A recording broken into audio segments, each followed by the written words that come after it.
This segment of Delmarva Life is sponsored by A&A Companies. You know, when we get home, we have certain expectations. We count on our house to be secure, our electricity is flowing, and the home is at a comfortable temperatures. But sometimes conditions outside can cause these systems to not always provide for us in the ways that we're used to. But the good news is, regardless of inclement weather and surprise storms, there are things that we can do to look out for and better protect ourselves. Mindy Allen Townsend is the Vice President of A&A Companies, joining us this afternoon with some valuable information. Thank you so much for joining us today. Thanks for having me. Good to see you. So, extreme weather. Yes. What can that do to our systems? It can, especially heat pumps, it can do a lot of things. Snow's heavy, ice is heavy. Normally a heat pump is going to be sitting outside of your home on the side of your house or on the side of a building or whatnot. So think about the snow running off your roof. It's coming down in chunks and it can potentially hit the heat pump. Not to mention it's snowing outside, like we had all that snow on Saturday. It is building up on your outdoor unit. Well, then it gets cold and it freezes. Well, your outdoor unit has a huge fan blade in the center of it. So it's heavy. So if you don't clear that off, it's going to continue to freeze. It's going to be heavy. It could bend the fan blades.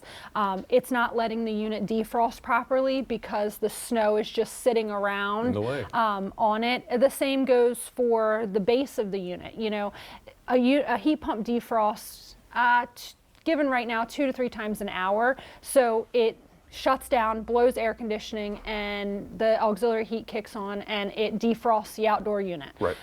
If there's snow built up around it, it can't defrost properly because it's trying to not only defrost the outdoor unit but melt the snow that has been, been caught up around it. So especially with a heat pump, there are definitely things as a homeowner. I know it's the last on the priority list, but it's something like when you're out shoveling snow from your walkway, go brush off your outdoor unit. Shovel a little pathway around it just so that it is free of the snow and the ice. As it melts, when it gets a little warmer, your roof's going to shed the snow that's built up. Keep an eye on that. It's going to probably fall on your outdoor unit. Go take it off. It's just not good for it. On the gas furnace side, a lot of things that people don't think about is gas furnaces have flues. Your gas water heaters have exhausts. Those come out the sides of your house or the roof. Now the roof's a little different. The sun's obviously shining on it. Exhaust is not hot enough to melt a lot of snow that could potentially be up against it. So if you have a gas water heater, if you have a gas furnace, anything gas-wise that emits exhaust, you want to also make sure that those areas are clean outside your home. So are there ways that we can detect that there is a problem with our systems? So a lot of people, are frantic about emergency heat. Emergency heat right now, especially with a heat pump, you have to remember that a heat pump runs off outside air. When it is super cold outside or super hot outside, a heat pump is going to do all that it can do. When it's like this outside and it's in the teens, a heat pump can't maintain that properly. No matter if it's brand new or 20 years old, it can't maintain it when it's so cold and then you have the wind. So if you are one of those people that maintain 70, 72, 75 in your house, when it is 9, 10 o'clock at night and it's starting to drop in temperature, your auxiliary heat is going to kick on. Some thermostats light up and have a little red asterisk. Some thermostats will alert you and say auxiliary heat.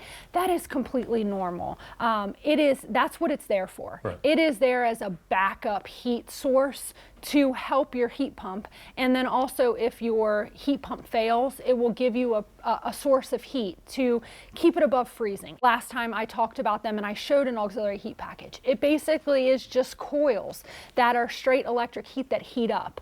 It's not a heat pump. It's to give you something. Yes, it's to keep your house above freezing, to keep your pipes from freezing, but it is not going to maintain 72, 74, 75 without a heat pump there. Okay, so let me ask you this. If we think we have a problem, what can A&A do to help us out? So we can send a service technician out. We will troubleshoot with you over the phone because we do get a lot of calls. They're like, oh, we smell something burning. Completely normal. Your auxiliary heat package has sat all summer long. It collects dust, dirt, and dander. So when it heats up, its coils, it's going to burn that off. The smell will dissipate. Open a window for a little while. But we're going to run through troubleshooting tips with you over the phone to ensure that it's not, is it doing what it should do and what it's designed to do, or do you really need someone to come out? If you do, we are doing what we can do given the weather outside. So having realistic expectations of what guys can do when it's like this outside. But we have technicians that are on call. We have technicians working every day, so we can definitely send someone out to take a look at whatever it could be, whether it's a heat pump, gas furnace, geothermal unit, whatever. We can take care of servicing it and keep everyone warm. We're trying. We're trying. Mindy Allen Townsend with A&A Companies. Thank you so much. Thank you.